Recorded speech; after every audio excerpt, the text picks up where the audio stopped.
Continuation from the previous. Excuse me. So in this one, we're going to take an old photo and I'm going to show you how to use these tools to clean them up. So if you just go into Google, I just typed in old photo and you can see a lot of really great examples of photos that have been restored. There's money in this. Look at that one. I mean, I'm always impressed by this one because they not only took an old photo, they took a photo that someone had ripped up, put it back together, and turned it into the image on the right, which is just incredible. Okay, so I'm just going to download a photo for use in this.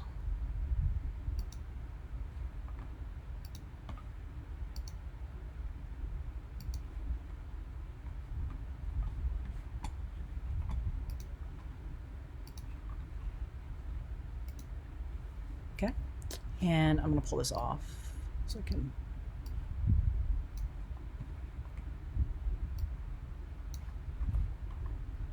Now the first thing I want to do is crop this.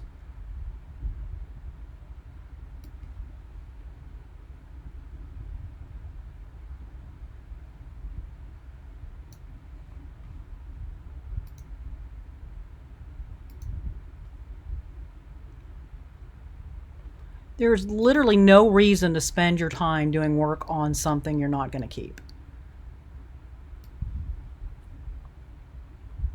And so I'm just doing multiple passes to get rid of that white edge.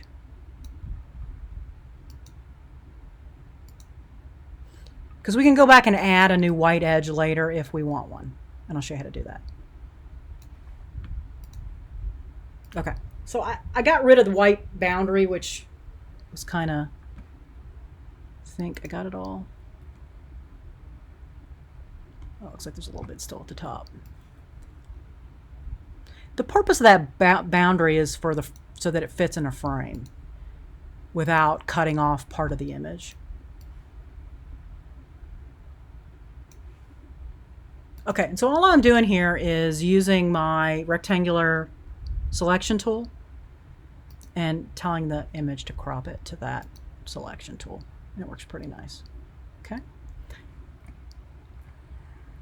So then the next thing I want to do is zoom in.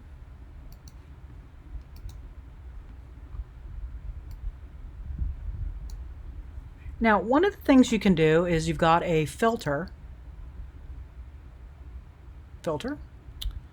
and noise, dust and scratches.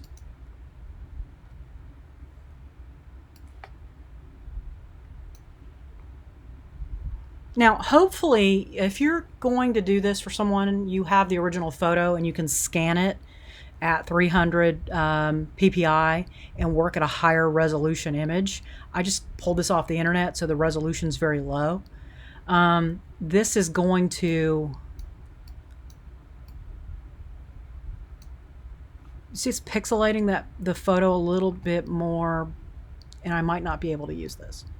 But what this does is, you can see how it erases up here. It starts to erase a lot of scratches.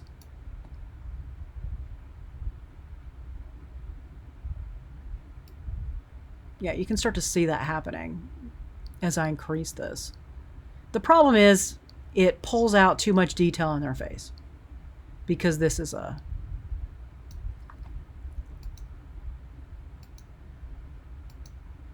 Yeah, you start to lose, it starts to blur. It saves a lot of time though. You can see, look right, oops, my mouse, look right here. When I turn it on, you see all that goes away. So I wouldn't have to clean that up. It just saves you a lot of time. So that is, I'm not going to do it on this one just because it doesn't, the image or the resolution of the original photo is too low for this to, you start to screw up the detail in her face, and we don't want to do that. Okay, so what I'm going to do instead is just show you how these other tools work. So my spot healing brush tool, let's make this smaller. And I'm just going to come up here And you see the cursor, and I'm just going to, on the brick, and I'm just going to draw a line right there. And remove that scratch. And you start going around just taking out these scratches. Now, I'm going to do a long one. And it doesn't work as well, so don't do them long. Okay? Just go to the area like that. Even that's not perfect. And then the one on the pipe, do it separately, like that. Just working small, and zoom in there. Don't be afraid to zoom in and get close. I find if you work in the background, or if you work in an area that is similar, it's going to work smarter. I can start getting rid of this stuff. And I've gone over some of these a couple of times to get what I want it to do. All right. Now for this,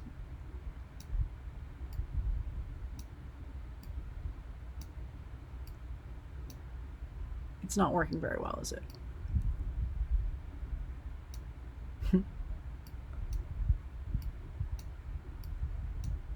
And this would be probably where I would come in with my clone stamp tool, hold down my Option key or my Alt key, select my target, and then clean it up that way. Okay? You see, that works so much better. Probably for this whole area. You can do a lot better. And I get really close to his head with that. There we go. And then for his face, I would do the same thing on the other side.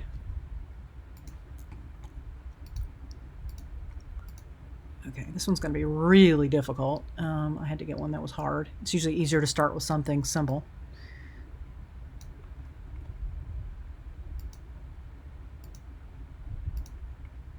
That's not too bad. That's bad.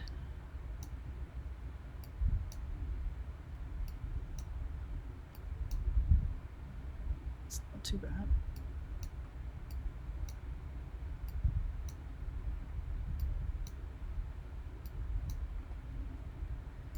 These scratches like this are the easiest. Just go over them a couple of times and they're pretty much gone.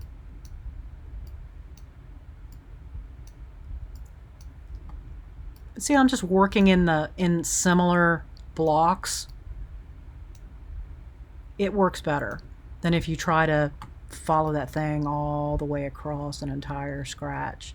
It just doesn't do as good of a job.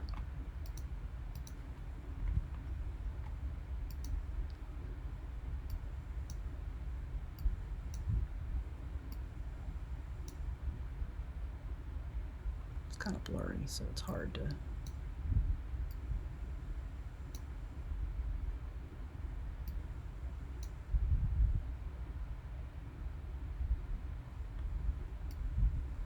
I personally do not have the patience to do something like this for a living, but some of you guys do, and I've had over the years people come to me looking for students to help them with this kind of cleanup work, and some of you guys are really good at this, and I'll just pass the work along to you because yeah, it's not bad. I mean, it works pretty good, right? So now the problem is that there's a really big chunk missing here of his mouth, and so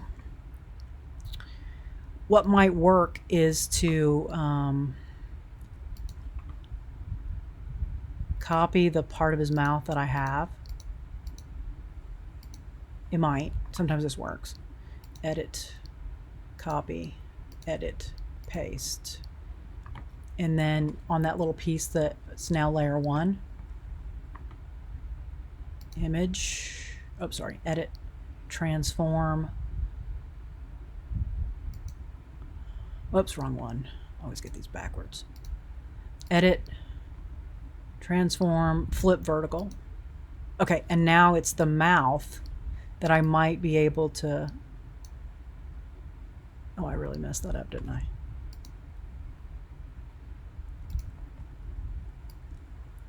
There we go. There we go. And then if you do something like that,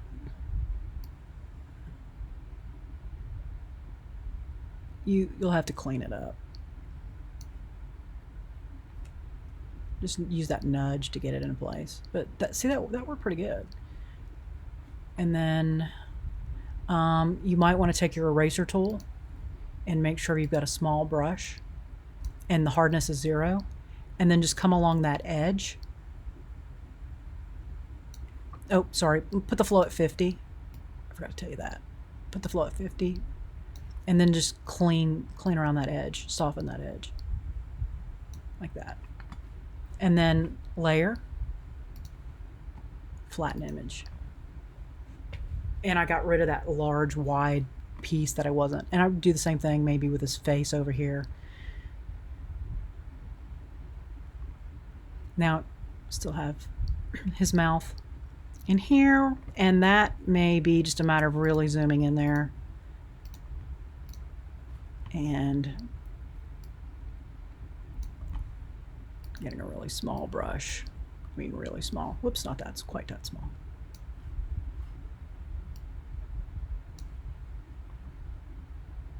And then just tiny increments. That'll clean up that part maybe.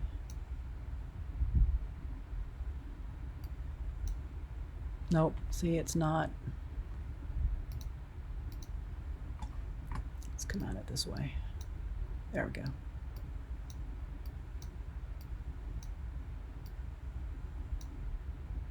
Now, if you ever get a really dark, get a light, try this again. If you get a spot that's dark like that and you don't want it, you have another tool down here, the dodge tool and the burn tool.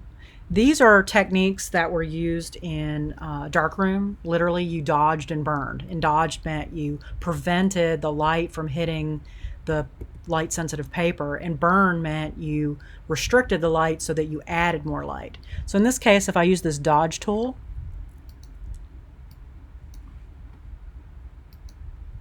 I can take some of that darkness out. Let's get it even smaller. There we go. And I'm just clicking on it. And it's just, oh, I've reduced the exposure. So I don't do too much. And you can just swipe over this and click on it until you get the... And if you need to do that anywhere where it's a little too dark, it really helps clean up these dark spots. And then conversely, if you need to burn, I'll show you. Just like here, I want to maybe add back in some shadow on his face that got taken out. It adds in. Now, here's the full strength. I'm just going to do it over here so you can see. See, it really makes it, really burns it. So control that exposure, and you do several passes and you have more control. It takes a little bit longer, but you see you end up with a better result. You won't burn an image too much. Okay. And so, ignoring the mess I just made, you see his face, that mouth, that looks pretty good. Because we zoomed really close in there and got in there and we're able to get the details. And his face looks a lot better. I mean, it still needs a lot of work and a lot more work and more than I can fit into a video that is only 15 minutes long. But that's it. Those are the essential basic tools you need to clean up an old photograph. Okay, and I'm almost out of time, so I'm going to stop this one here.